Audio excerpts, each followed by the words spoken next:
धाडमडमो आयरीयाडं डमो बच्छायाडं डमो लोई सविसाहुडं मंगलम भगवान वीरो मंगलम गौतमो गणी मंगलम कुंदिकुंदाद्यो जैन धर्मोस्तु मंगलम शैर्विमङ्गल्यमाङ्गल्यं शैर्विकल्याणकारिकं प्रधानं शैर्विधर्माणां जैनं जयतु शासिनं जैनं जयतु शासिनं नमः समयसाराय स्वानुभूत्या चकाशते चित्तस्वभावाय भावाय सैर्विभावान्तरच्छिदे वन्दितु सवसिद्धे ध्रुवमचलमणोभमं गतिं पत्ते बोच्छामि समय पाहुडो मृणमौषध केवली भड़िदम। आचार्य कुंद कुंद देव द्वारा लिखित परमागम समय सार के कर्ता कर्माधिकार के आधार से कल हमने 47 नंबर के कलश की चर्चा यहां से की थी।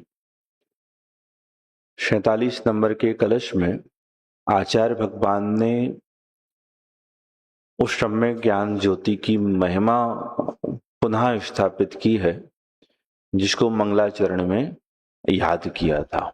और इस कलश में जो 4 गाथाएं अभी तक हमने पढ़ी हैं 69 से लेकर 72 तक, उसका सार संक्षेप भी आचार्य भगवान ने सम्मिलित कर दिया है। भाव ये था कि जिस ज्ञान में ज्ञायक जानने में आता है, जो ज्ञान ज्ञायक को प्रसिद्ध करता है, जो ज्ञान परिणति ज्ञान रूप से परिणमित होती है, ज्ञायक के ध्येय लक्ष्य पूर्वक होती है, वह परिणति पर परिणति को तोड़ती हुई, भेद भावों का खंडन करती हुई, और कैसी है कि वह अखंड उच्चंड है, और कैसी हुई है कि उच्च ही उदितम, वह संपूर्ण प्रत्यक्ष रूप से प्रकट हुई है। तभी कहा कि जब ऐसी ज्ञान ज्योति प्रकट हुई है तब अज्ञानमयी कर्ता कर्म की प्रवृत्ति को कहाँ अवकाश है, और इसी तरह उसके कर्म का बंधन भी कैसे हो सकता है। ये चर्चा कल हमने की थी। एक बार पुनः जो श्लोकार्थ था वो पढ़ के फिर जो अगली गाथा है उसकी चर्चा आरंभ करेंगे। पेज नंबर 160 पर श्लोकार्थ लिखा हुआ है। पर परिणति को छोड़ता हुआ, भेद के कथनों को तोड़ता हुआ, यह अखंड और अत्यंत प्रचंड ज्ञान प्रत्यक्ष उदय को प्राप्त हुआ है।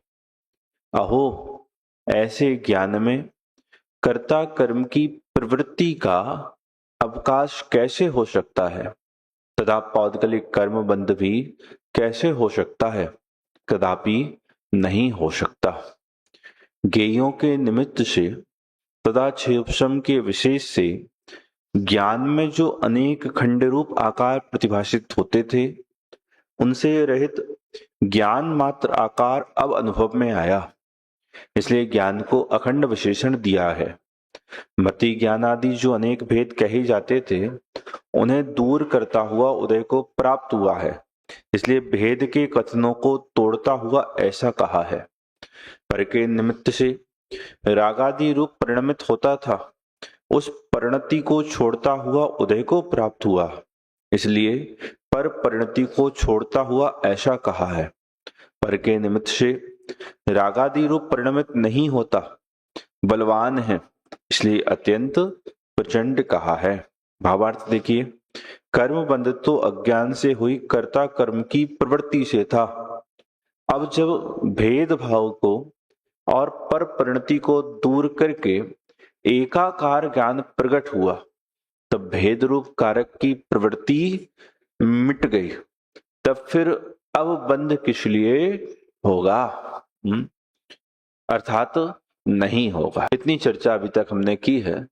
अभी जो 73 नंबर की गाथा आरंभ होगी, 73 नंबर की गाथा, इसमें आचार्य भगवान ये कहने वाले हैं कि आश्रमों के निर्वृत्त होने की, अर्थात कर्ता कर्म संबंधी अज्ञान के अभाव की या बंध के निषेध की विधि क्या है। अभी तक क्या चर्चा हुई? बंध कैसे होता है, बंध का अभाव कैसे होता है, और ज्ञान मात्र से बंध का निरोध कैसे होता है। अब यहाँ शिष्य पूछता है कि आचार्य वो विधि क्या है, तो प्रक्रिया क्या है कि जिसके होने पर बंध का निरोध, आश्रमों की निर्वृत्ति, कर्ता क्रम संबंधी अज्ञान का अभाव होता है। देखिए, केन विधि नायमाश्रव्यो निवर्तत इति चेत। अब प्रश्न करता है कि यह आत्मा किस विधि से आश्रमों से निवृत्त होता है। उसके उत्तर स्वरूप गाथा कहते हैं, अहमे को खलु शुद्धो ऋणिम मौणानि दंशन समग्गो तम्मिठिदो तच्चित्तो तम्मिठिदो तच्चित्तो सवे देखयं रेमी। अब एक लाइन पूरी पढ़ूंगा। अहमे को खलु शुद्धो ऋणिम मौणानि दंशन समग्गो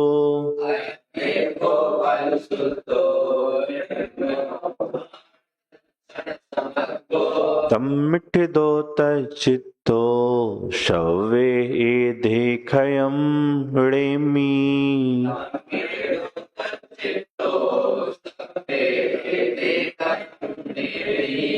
मिलकर पढ़िए।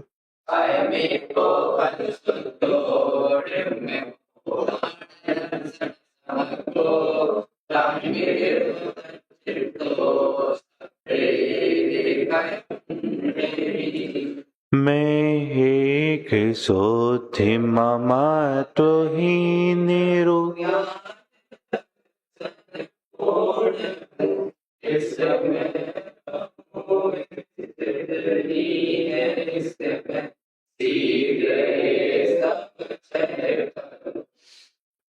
क्या कह रहे हैं आचार्य भगवान? मैं एक हूं, मैं शुद्ध हूं, और कैसा हूं? ममत्वहीन रूप और ममता से रहित हूं। और कैसा हूं? ज्ञान दर्शन पूर्ण हूं, ज्ञान दर्शन से परिपूर्ण हूं। इसमें रहूं स्थित लीन, इसमें स्थित रहूं, इसमें स्थित रहूं और इसमें लीन रहूं। इससे क्या होगा? शीघ्र ये सब क्षय करो। ये जो आश्रम भाव है, कर्ता कर्म संबंधी अज्ञान है, और ये जो बंध है, उन सबका क्या करूं? कि उनका अभाव करता हूं। देखिए, प्राकृत से ऊपर अहम एक को हो, अहम एक को हो, खरु शुद्ध हो, ऋणिमो ऋणान दंशन समग्गो। मैं कौन हूं? कि एक हूं। अहम एक को, मैं कौन हूं? एक हूं। और क्या कह रहे हैं? खलु शुद्धो, वास्तव में शुद्ध हूं। ये किसकी बात चल रही है? ये आपकी हमारी सबकी बात चल रही है, जो जीवात्माएं हैं। और ये जिनागम की बहुत बहुत बहुत बहुत महत्वपूर्ण गाथाओं में से एक है। तो इसको आप बहुत उपयोग स्थिर करके सुनना। अहम एक को, मैं एक हूं। खलु शुद्धो, वास्तव में कौन हूं? कि शुद्ध हूं। ऋममो, मैं कैसा हूं? ऋममो, मैं निर्मम हूं। ऋण दंशन समग्गो, और ज्ञान दर्शन से पूर्ण हूं। मैं कौन हूं? फिर से पहला विशेषण में एक हूं, दूसरा मैं, तीसरा मैं निर्मम हूं, और मैं ज्ञान दर्शन से परिपूर्ण। फिर से पहला मैं और मैं परिपूर्ण हो। अब पीछे से बोलना, चौथे नंबर से, मैं और मैं, और आगे से बोलो, मैं और मैं। हाँ, मैं एक हूं, मैं शुद्ध हूं, मैं निर्मम हूं और मैं ज्ञान दर्शन से पूर्ण हूं। तम्मिठ्ठ दो, उस भाव में स्थित रहता हुआ, तच्चित्तो, और उसी में लीन होता हुआ। क्या? ऐसे एक शुद्ध निर्मम ज्ञान दर्शन से पूर्ण स्वभाव में स्थित रहता हुआ, तच्चित्तो, उसमें लीन होता हुआ, सव्वे, यह जो सभी, कौन की आश्रव भाव है? ये मतलब इन सभ्य सभी आश्रव भावों का क्या करता हूं? खयम क्षय करता हूं। मैं इस स्वभाव में स्थित रहता हुआ इन सब आश्रव भावों का क्या करता हूं? क्षय करता हूं। समझ में आई गाथा का भाव आपके? हाँ जी या ना जी? पढ़ो फिर से एक बार गाथा।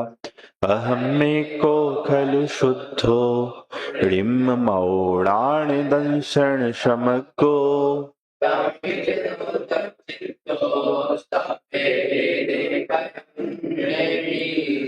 देखो, इस गाथा के संदर्भ में बहुत इंपॉर्टेंट बात, आप 30 नंबर पेज निकालेंगे अनुशीलन में। क्या? ठीक है, फिर से देख लो। अहम एक को, मैं एक हूं, खलु शुद्धो, वास्तव में शुद्ध हूं, ऋममो, निर्मम हूं, ऋण दर्शन से मग्गो, ज्ञान दर्शन से पूर्ण हूं, तम्मिठ दो, उस भाव में ही स्थित रहता हुआ, तच्चित्तो, उसी में लीन रहता हुआ, शब्बे एदे, इन शब्बे मतलब सभी, कौन की आश्रव भाव, इन सभी आश्रव भावों का खयमड़ेमी, क्षय करता हूं, या क्षय को प्राप्त करता हूं, या क्षय करता हूं। लिख लिया ना बेटा? एक अनुशीलन पीछे दे दो।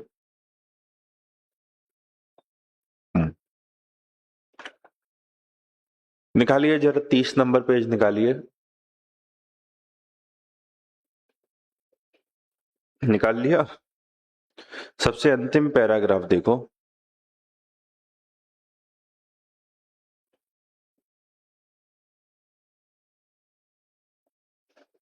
तीस नंबर पेज पर सबसे अंतिम पैराग्राफ।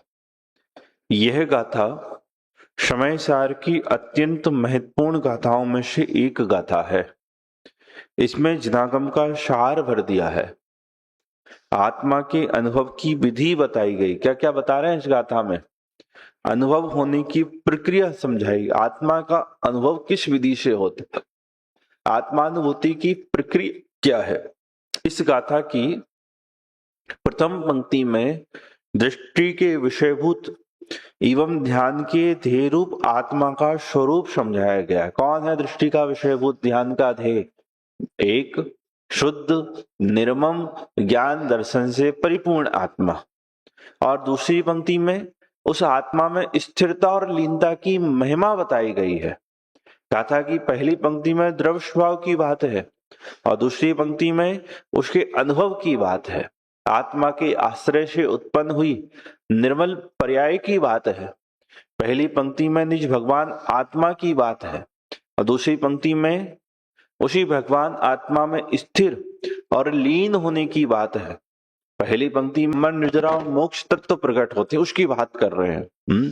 पहली पंक्ति त्रिकाली की ओर इशारा करती है, दूसरी पंक्ति निर्मल पर्यायों की ओर इशारा करती है। तो द्रव्य स्वभाव और पर्याय स्वभाव, और पर्याय स्वभाव जो स्वयं उन्मुक्ता के पुरुषार्थ से जागृत होता है, वो सब बातें इस एक गाथा में आचार्य भगवान ने सम्मिलित कर दी हैं। देखिए जरा, आप ग्रंथ में देखेंगे, ज्ञानी विचार करता है कि, सबसे नीचे 161 नंबर पेज पर ग्रंथ में ज्ञानी विचार करता है कि निश्चय से मैं एक हूं, मैं शुद्ध हूं, ममता रहित हूं, ज्ञान दर्शन से पूर्ण हूं, उस भाव में रहता हुआ, उसमें लीन होता हुआ मैं इन क्रोधादि सर्व आश्रवों को क्षय को प्राप्त कराता हूं। ज्ञानी ऐसा विचार करते हैं। देखिए जरा टीका देखिए,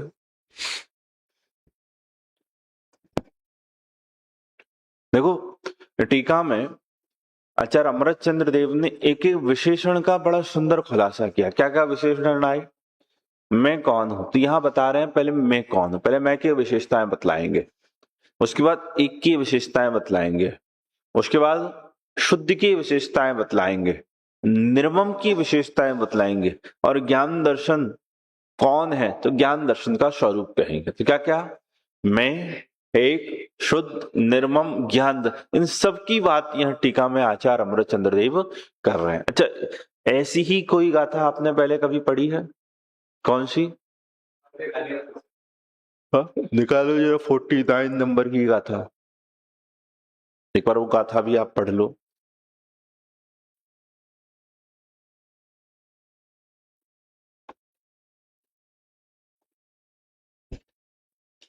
निकाल ली?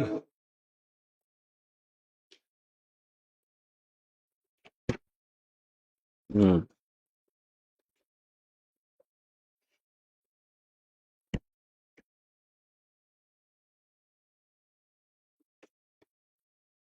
49 नहीं, 39।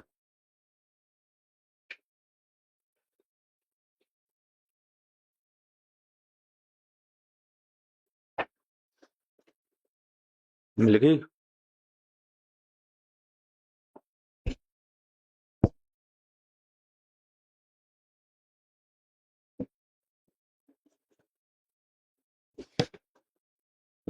पढ़ो जरा। अहमे को खलु शुद्धो दंसणाणमयो सदा रोभी रबियतिमज किंचिबी अर्णम परमाणु में तंपी। अहम एक को, मैं एक हूं, वहां भी यही लिखा है। खलु शुद्धो, वहां भी यही लिखा है। दंसणाणमयो, प्राण दंसण समग्गो, वहां भी यही है। यहाँ दंसणाणमयी हो और वहां प्राण दंसण समग्गो। सदा रूपी, वहां सदा रूपी नहीं है, वहां क्या है? डिम्मवो, वहां निर्मम है। तो कौन कौन से विशेषण? अहम, एक, शुद्ध और प्राण दंसण समग्गो या प्राण दंसण मयो, ये चार विशेषण समान है। किसमें? 38 नंबर की गाथा में और फिर 73 नंबर की गाथा में। और टीकाकार आचार्य अमृत चंद्र देव ने थोड़े से अंतर के साथ 38 नंबर में अलग विशेषता कही और 49 नंबर में अलग विशेषता कही। जैसे जब 39 नंबर की गाथा में वो शुद्ध शब्द की व्याख्या करते हैं तो वहां लिखते हैं कि गुणस्थान और मार्गणा स्थान से रहित शुद्ध है, और यहां शुद्ध शब्द की व्याख्या करते हैं तो लिखते हैं सकल कारक चक्र के समूह से पार होने से क्या है कि शुद्ध है। तो थोड़ी सी विशेषताओं में, जैसे समझ लो मैं कहता हूं ना भाई अक्षत बहुत अच्छा लड़का है, तो बात किसकी है? अक्षत की। यह कहा अच्छा है तो इसकी जो अच्छाई है, तो अच्छाई को जब विवेक से पूछा कि क्या अच्छा है, तो विवेक कहता है भाई साहब ये पढ़ता अच्छा है। और फिर जब अनुज से पूछा तो क्या अच्छा है, बोले ये आपकी बात भी मानता है। जब आदि से पूछा क्या अच्छा है, तो ये कहता है कि भाई साहब ये साफ सफाई से बहुत रहता है, ये बहुत साफ सुथरा रहता है। तो बात क्या है कि एक अच्छाई। अब अच्छाई के विशेषण क्या क्या बना दिए? ये बना दिए ना प्रकरण के अनुसार। जब समझ लो कि इसको साफ सफाई का पुरस्कार देना है तो कहा कि क्या अच्छा, भाई साफ सफाई से रहता है। जब अच्छा पढ़ने वाला विशेषण देना है तो क्या बताया कि पढ़ता लिखता अच्छा है। जब एक अच्छे व्यक्तित्व के रूप में सम्मान देना हो तो क्या विशेषण बनाया कि यह एक सद्व्यवहार सदाचरण वाला लड़का है। और पॉइंट समझ में आया आपको? तो विशेषता तो एक ही है। ऐसे मैं एक शुद्ध निर्मम, तो बात तो एक ही है, मतलब विशेष से तो एक ही है। कौन? विशेष से तो एक आत्मा ही है, उसकी विशेषता है एक। इस गाथा में भी आत्मा की बात है कि आत्मा कौन है, और उस गाथा में भी आत्मा की बात है कि आत्मा कौन है। उनकी विशेषताएं भी यही बताई, एक शुद्ध निर्मम ज्ञान दर्शन परिपूर्ण। अब उसके संदर्भ में और कुछ विशेषण जोड़ दिए गए। बात आत्मा की ही है, विशेषता आत्मा की ही है, अब विशेषता के संदर्भ में कुछ विशेषण जोड़कर प्रकरण के अनुसार यहाँ पर बात कह रहे हैं। देखो, उस समय जब मैंने वो गाथा आपको पढ़ाई थी, जिन भी विद्यार्थियों को जो उस समय उपस्थित थे, तो 38 नंबर और 39 नंबर और 73 नंबर, 39 और 73 नंबर दोनों की गाथाओं को एक साथ रखकर उनका स्वाध्याय हमने किया था। अभी हम 39 नंबर की गाथा पर ज्यादा वजन या चर्चा ना करके सिर्फ जो 73 नंबर की गाथा की विशेषताएं आचार्य अमृतचंद्र देव ने कही है उसको ही मुख्य रखकर बात करते हैं। देखिए, टीका निकालिए कि अहम, अहम मतलब मैं कौन, मैं क्या हूं, मैं कैसा हूं, आखिर मैं हूं कौन, मैं ये बात कह रहे हैं। पहले मैं, इसको आप चाहो तो उसको बोल्ड समझ सकते हो। मैं यह प्रत्यक्ष अखंड अनंत चिन्मात्र ज्योति आत्मा, अनादि अनंत नित्य उदय रूप। मैं कौन हूं? मैं यह प्रत्यक्ष अखंड अनंत चिन्मात्र ज्योति आत्मा, अनादि अनंत नित्य उदय रूप। थोड़ा सा मैं टीका पहले पढ़ता हूं, फिर विशेषताओं की व्याख्या शुरू करेंगे। तो मैं समझ में आया कि मैं कौन हूं? अंश समझ में आया मैं कौन हूं? बोल सकते हो? बोलो, अरे देख के बोलो। मैं यह प्रत्यक्ष अखंड अनंत चिन्मात्र ज्योति आत्मा, अनादि अनंत नित्य उदय रूप हूं। और कहा हूं मैं कि मैं एक हूं। तो एक कौन है? विज्ञान घन स्वभावत्व के कारण एक हूं। मैं शुद्ध हूं। तो शुद्ध कैसा हूं? सर्व कारकों के समूह की प्रक्रिया से पार को प्राप्त जो निर्मल अनुभूति, उस अनुभूति मात्र पने से शुद्ध हूं। और कैसा हूं? कि निर्मम। तो कैसा निर्मम हूं? कि पुद्गल द्रव्य जिसका स्वामी है, ऐसे जो क्रोधादि भावों का विश्व रूपत्व, उसके स्वामी पने रूप स्वयं सदा ही नहीं परिणमता होने से ममता रहित हूं। ज्ञान दर्शन समग्र, ज्ञान दर्शन से पूर्ण हो तो कैसा? कि चिन्मात्र ज्योति का वस्तु स्वभाव से ही सामान्य और विशेष से परिपूर्ण होने से मैं ज्ञान दर्शन से परिपूर्ण। आपको ख्याल में आई ना? एक कैसा है, शुद्ध कैसा है, निर्मम कैसा है, ज्ञान दर्शन से परिपूर्ण कैसा है, मैं कौन हूं, उसकी ये सब विशेषताएं हैं। हाँ, तो में से कोई बोलेगा एक के लिए क्या कहा? और बोलो, पढ़ के बोलो, देख कर बोलो, बोलो अंश।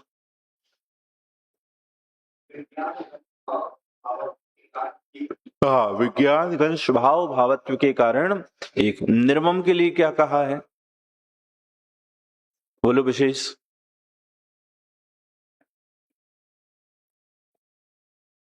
तुम बोलो सम्यक।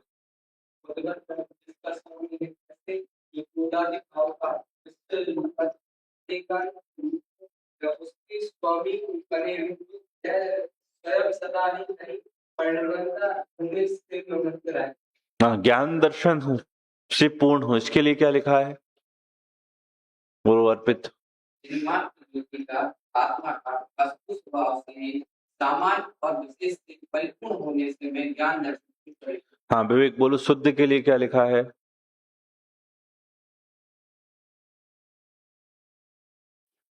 क्या हो, क्या करते हो? ग्रंथ में से पढ़ना है, सामने लिखा है, कोई व्याख्या नहीं, कोई अभी खुलासा नहीं, तब भी नहीं पता तुमको। हंस बोलो।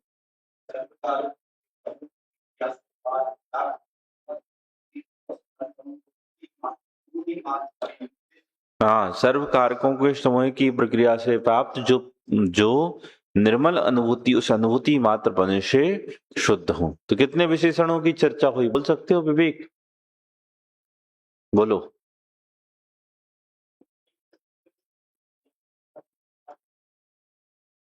और कोई बोलो, बोलो।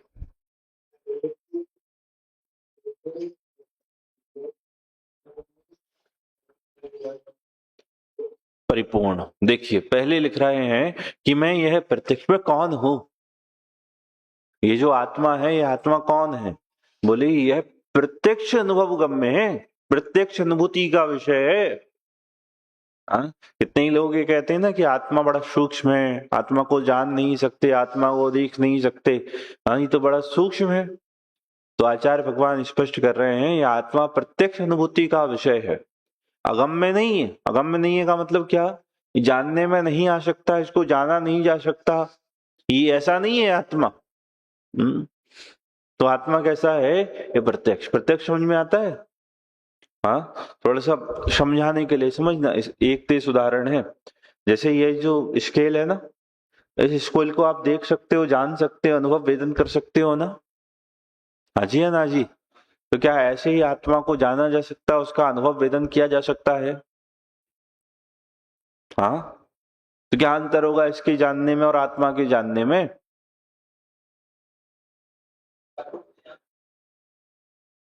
प्रत्यक्ष और परोक्ष का अंतर को समझाओ। थोड़ा तेज बोलो, समझ में नहीं आया। अच्छा, इसको इंद्रियों से जान सकते हैं और उसको आत्मा के वेदन में प्रत्यक्ष प्रमाण से जान सकते हैं। ठीक है, और कुछ बताएगा कोई। क्या, तेज बोलो।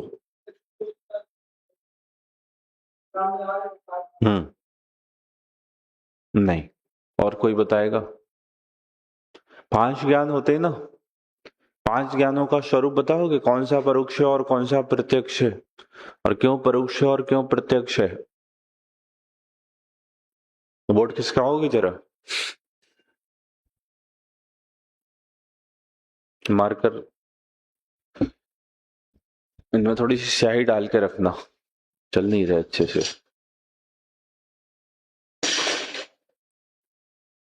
पीछे करो थोड़ा सा।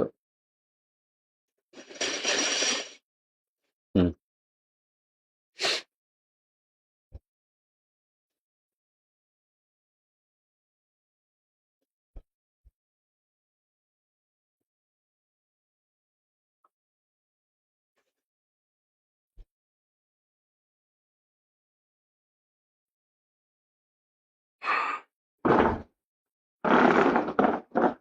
देखो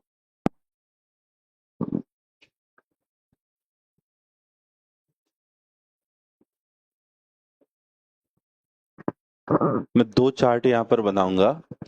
एक चार्ट तो बनाऊंगा जो सिद्धांत ग्रंथों के आधार से, मतलब आप लघु जैन सिद्धांत प्रवेशिका में आपने जैसा देखा होगा, या 6 ढाला में आपने जैसा पढ़ा होगा, उसके हिसाब से। और एक दूसरा चार्ट बनाऊंगा परीक्षामुख न्यायदीपिका ग्रंथों के आधार से। देखिए, प्रमाण कौन प्रमाण है, ज्ञान प्रमाण है। एक सूत्र आता है, सम्यक ज्ञानम प्रमाणम। कौन है प्रमाण, 2 तरह का प्रमाण कहा, परोक्ष और प्रत्यक्ष। परोक्ष भी 2 प्रकार का, एक मति और दूसरा श्रुति ज्ञान। प्रत्यक्ष भी 2 प्रकार का, एक साम व्यवहारिक नहीं, एक देश प्रत्यक्ष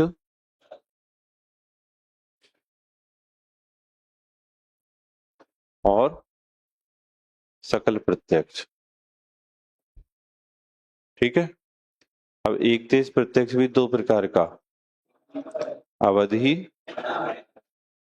और दूसरा मना परिहर। और सकल भी 2 तरह का, नहीं सकल एक तरह का, एकमात्र केवल ज्ञान। चलिए, ये सामने आपके चार्ट है, इसके बारे में तो ज्यादा कुछ कहने की जरूरत नहीं है। परोक्ष किसे कहते हैं, फटाफट बोलो। इंद्रिय और मन के निमित्त से होने वाले ज्ञान को परोक्ष ज्ञान कहते हैं, क्योंकि मति और श्रुत ज्ञान ये इंद्रिय और मन के निमित्त से पदार्थों को जानते हैं। प्रत्यक्ष किसे कहते हैं, बिना इंद्रिय मन की सहायता के, इंद्रिय मन के बिना होने वाला जो ज्ञान है उसका नाम प्रत्यक्ष। वो भी 2 प्रकार का कहा, एक देश और शकल। क्यों कहा, क्योंकि जो आपदी और मना पर्याय ज्ञान है। जानते तो इंद्रिय और मन के बिना है, लेकिन सबको नहीं जानते, मर्यादा सहित जानते हैं। लेकिन केवल ज्ञान कैसा है कि इंद्रिय मन के बिना संपूर्ण विश्व के पदार्थों को जानने वाला है। एक चार्ट तो आपका ये हुआ। दूसरा देखिए जरा, प्रमाण दो प्रकार का, परोक्ष और दूसरा प्रत्यक्ष। परोक्ष लिखा 5 प्रकार का, स्मृति, प्रत्यभिज्ञान, तर्क, अनुमान और आगम।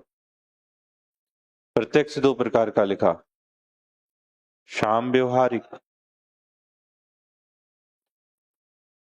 और पारमार्थिक।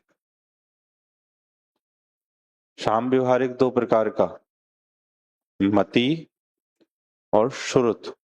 और पारमार्थिक भी 2 प्रकार का, विकल और शकल।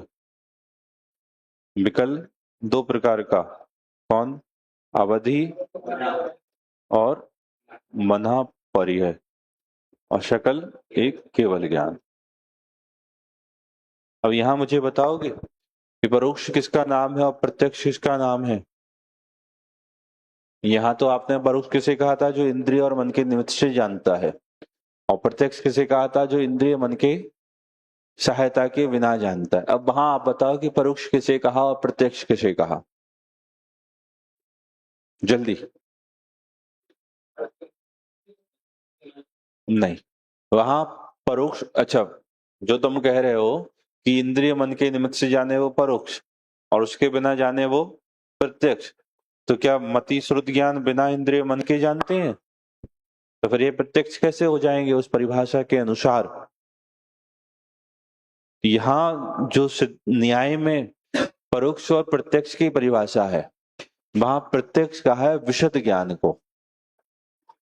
प्रत्यक्ष किसे कहा है? विशद ज्ञान को। और परोक्ष किसे कहा है? अविशद ज्ञान को।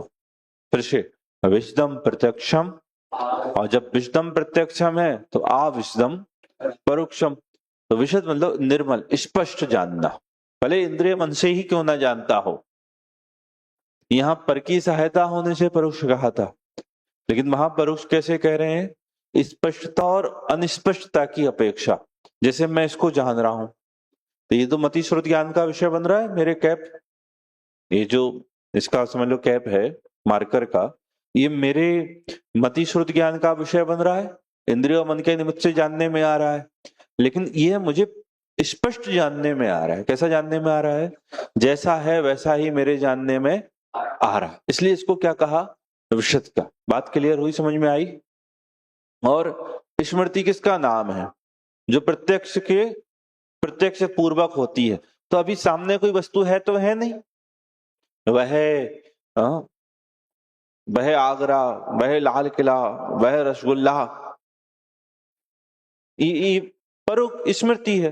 प्रत्यक्ष विज्ञान क्या है? यह वही, यह वैसा ही, यह वैसा नहीं, ये वही अर्पित है जो हमने 10 साल पहले देखा था।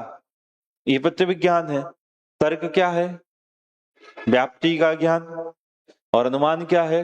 साधन से साध्य का ज्ञान। और आगम क्या है? जो आप आदि के वचनों से वस्तु का जानना, वो आगम है। शाम व्यवहारिक और पारमार्थिक मति श्रुत ज्ञान को क्या कहा? शाम व्यवहारिक। जानते निर्मल है, लेकिन क्या है? इंद्रिय मन के निमित्त से, इसलिए उसको शाम व्यवहारिक में डाला। और पारमार्थिक के भी 2 भेद कर दिए, विकल और शकल। क्लियर? समझ में आई बात? क्या नहीं आई?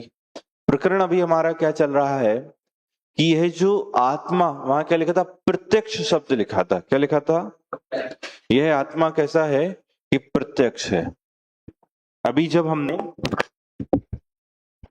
बोलो, तर्क मतलब व्याप्ति का ज्ञान।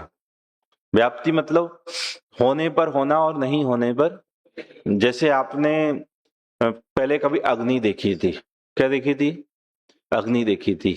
पर बाद में आपकी स्मृति में आया, धारणा ज्ञान के बल पर, अग्नि ऐसी है। अग्नि छोड़ शिखर जी गए कभी? पिछले साल गिरनार तो गए थे ना, तो पहले आपने गिरनार देखा था प्रत्यक्ष, हाँ या नहीं? ये देखा था, और फिर आप एकदम सो रहे थे या समझ लो पूजन विधान चल रहा था, तो आपको एकदम से गिरनार की याद आ गई, वह गिरनार, ये तो हुई स्मृति। और आपने समझ लो कहीं किसी क्षेत्र पर दर्शन करने गए या किसी पर्वत पर जिन मंदिर के दर्शन कर रहे हो आप, तो आपको ख्याल आता है यह तो गिरनार जैसा है, जोड़ होगा ना प्रत्यक्ष में आपके, समझ लो अपने किसी भी क्षेत्र का आसपास, समझ लो द्रोणगिरी का पर्वत है, सामने कौन सा पर्वत है? प्रत्यक्ष में कौन सा पर्वत है? द्रोणगिरी का पर्वत है। और स्मृति किस पर्वत की है? गिरनार पर्वत की। तो ये जोड़, यह तो गिरनार जैसा है, यह वही है, अथवा यह उस जैसा नहीं है, या फिर ये तो वही है जो हम 10 साल पहले आए थे। उसके भेद होते हैं ना, एकत्व, सादृश्य, वैसादृश्य, इसका नाम प्रत्यविज्ञान। तो जो हमने पहले देखा स्मृति में आया, प्रत्यविज्ञान में आया। अब इसके आधार पर आपकी एक व्याप्ति बन गई। जैसे पहले आपने अग्नि देखी, अग्नि की स्मृति बनी, आपने फिर पुनः अग्नि देखी। क्या आपने पहली बार अग्नि देखी, धुआं जा रहा है और अग्नि है, फिर आपको प्रतिविज्ञान हुआ, देखो यह तो वैसी ही अग्नि है जो हमने 10 साल पहले देखी थी। फिर आपको व्याप्ति बन गई, देखो जहां धुआं होता है वहां, जहां अग्नि होती है वहां, जहां धुआं होता है वहां अग्नि, और जहां अग्नि नहीं होती वहां भी। इसका नाम है व्याप्ति। इसका नाम क्या है? होने पर होना और नहीं होने पर नहीं होना, साधन के होने पर साध्य का होना और साध्य के अभाव में साधन का भी अभाव होना, इसका नाम है व्याप्ति। तर्क के आधार पर व्याप्ति खड़ी होती है। यहां जो हमारा प्रकरण चल रहा है, यहां लिख रहे हैं कि यह मैं यह कौन? ये प्रत्यक्ष। ये जो आत्मा है ना, बहुत सारे मतांतर, अन्य मत वाले आत्मा को प्रत्यक्ष नहीं मानते। आत्मा बहुत सूक्ष्म है, लेकिन अगम्य नहीं, अगम्य नहीं है का ये याद रखना, ये जितने भी विशेषण है ना, प्रत्यक्ष और क्या क्या आया था, नहीं, मैं शुद्ध, एक, निर्मम, ज्ञान दर्शन से परिपूर्ण, यह ध्रुव स्वभाव की बात चल रही। किसकी बात चल रही है? त्रिकाली ध्रुव भगवान आत्मा की बात चल रही, जो सदा काल सदा हमेशा एक जैसा रहता है, ये उसकी बात चल रही है। तो उसके लिए कह रहे हैं कि यह प्रत्यक्ष है, यह जानने में आता है, जानने में नहीं आ सकता है ऐसा नहीं है, बहुत सूक्ष्म है, लेकिन अगम्य नहीं है, गम्य है, जाना जा सकता है। और कैसा जाना जा सकता है? कि प्रत्यक्ष जाना जा सकता है।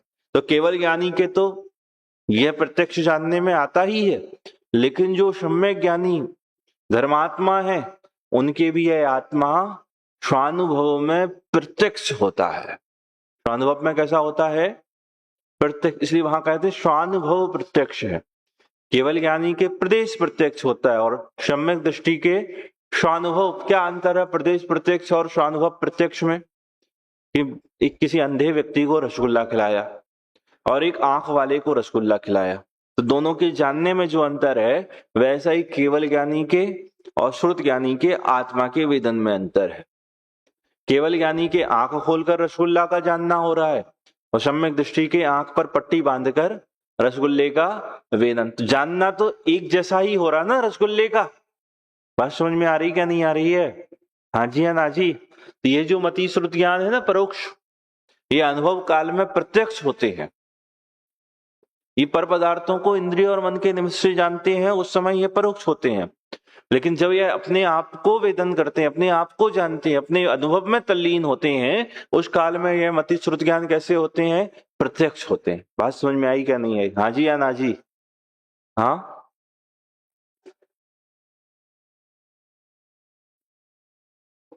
यहां तो कुछ भी ले लेना, मतलब ये तो आपको एक जानकारी वश के लिए लगाया था मैंने। यहाँ हाँ हाँ, वैसा भी ले सकते हो, विशदम प्रत्यक्षम, लेकिन मति श्रुत ज्ञान का सामान्य से तो देखो, मति श्रुत ज्ञान की 2 परिभाषाएं मिलती हैं सिद्धांत प्रवेश का, यदि आपने पढ़ी हो तो।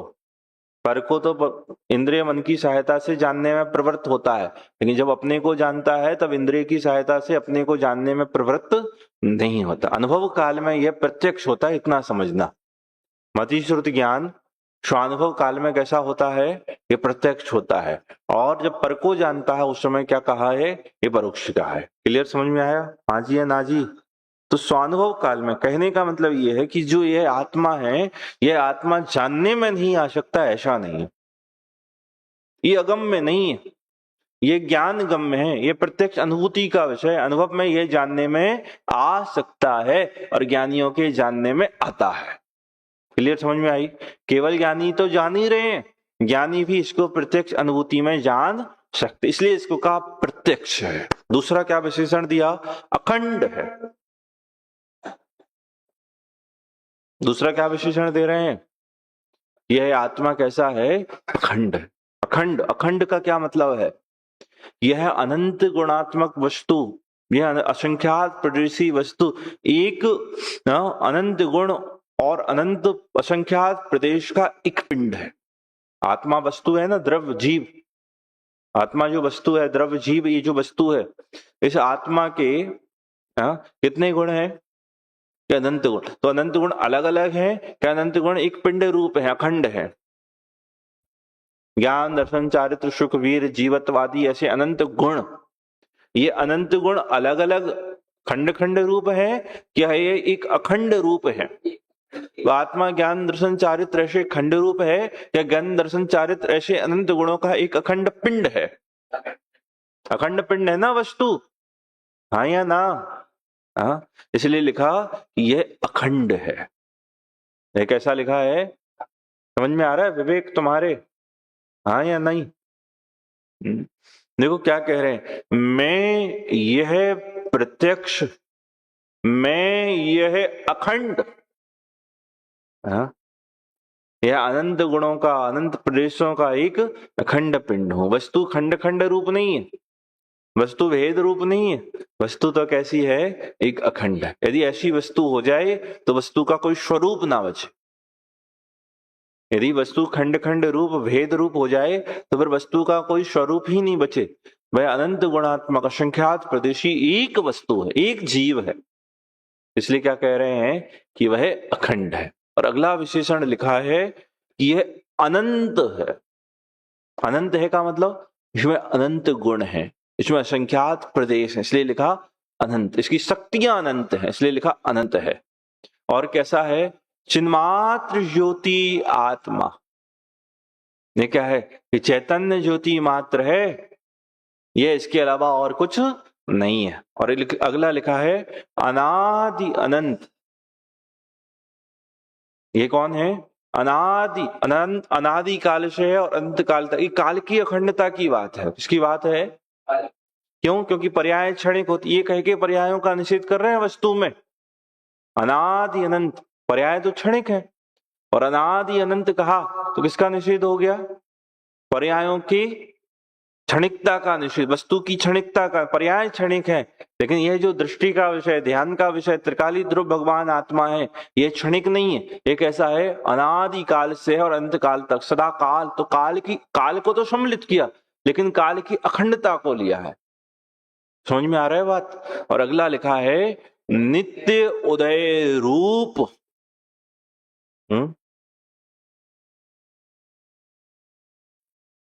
अगला क्या लिखा है? नित्य उदय रूप को आप नीचे के विशेषण से भी जोड़ सकते हो, और चाहो तो अभी ऊपर के विशेषण से भी जोड़ सकते। 1 सेकंड का टाइम देना, मुझे देख के बताता हूं।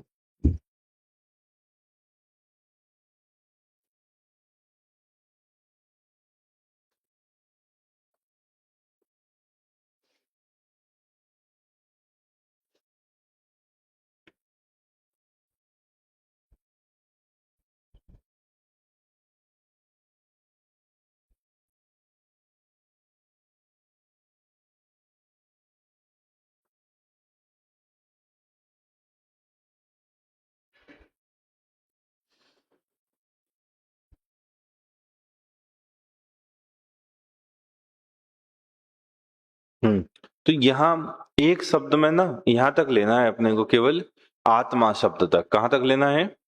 और फिर एक के साथ जाएगा अनादि अनंत नित्य उदय रूप विज्ञान घन स्वभावत्व के कारण एक हूं। तो अभी केवल यह तक की व्याख्यापन पढ़ते हैं। फिर से एक बार देख लो। मैं, कौन मैं? कि मैं प्रत्यक्ष। कौन मैं? कि मैं अखंड।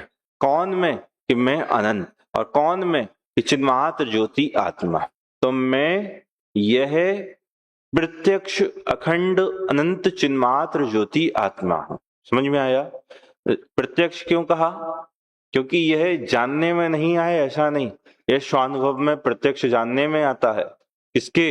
यही ज्ञानियों के। केवल ज्ञानी के तो जानने में आता ही है, लेकिन सम्यक ज्ञानी के भी जानने में आ सकता। अखंड क्यों कहा? यह अनंत गुणों का एक पिंड है। और अनंत कहा क्यों कहा? क्योंकि अनंत शक्ति सामर्थ्य वाला है। और चिन्मात्र ज्योति क्यों कहा? क्योंकि यह ज्ञान दर्शन ज्योति स्वरूप है और कुछ नहीं। विशेष चर्चा फिर हम आगे करेंगे, अभी विराम लेते हैं।